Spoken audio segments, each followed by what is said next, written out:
Have you ever had to choose between doing what's right and doing what's easy?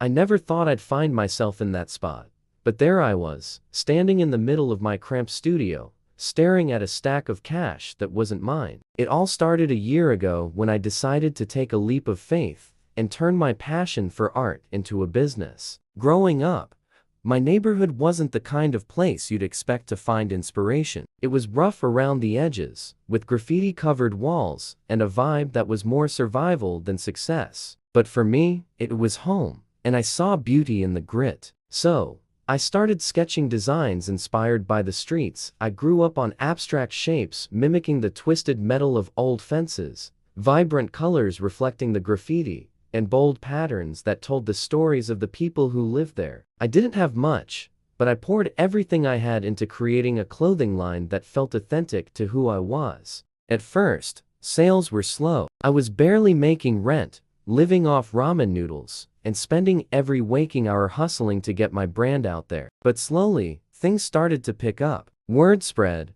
and people started noticing the authenticity behind my designs. It wasn't just another brand, it was a piece of the neighborhood, a story they could wear. But with success came new challenges. One afternoon, a guy named Rico strolled into my shop. He wasn't someone I knew personally, but his reputation had preceded him. Rico was connected, and not in the kind of way you wanted to be. He made small talk, complimented my work, and then dropped the bomb. "I see you're doing well. Must be nice to have your own business," he said with a grin that didn't quite reach his eyes. "I got an opportunity for you, make some real money. All you gotta do is run a little cash through the business. No one's gonna know, and you get a nice cut." I should have said no right away, but I didn't. I hesitated. The bills were piling up.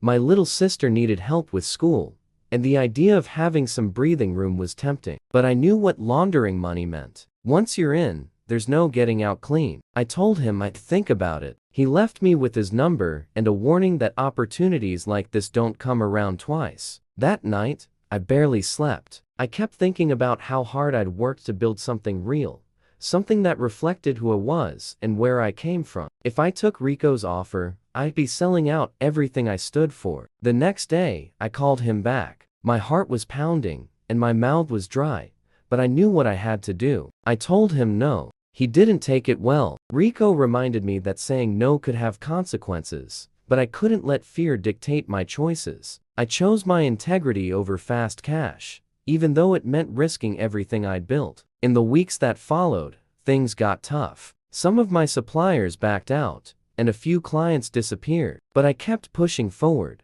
driven by the belief that I could make it on my own terms. My brand didn't explode overnight, but it survived. And every time I look at one of my designs, I'm reminded of the choice I made. It wasn't the easy one, but it was the right one. I may not be rolling in money, but I'm still standing, still creating, and still true to myself. Have you ever had to choose between doing what's right and doing what's easy? I did, and I chose to stay true.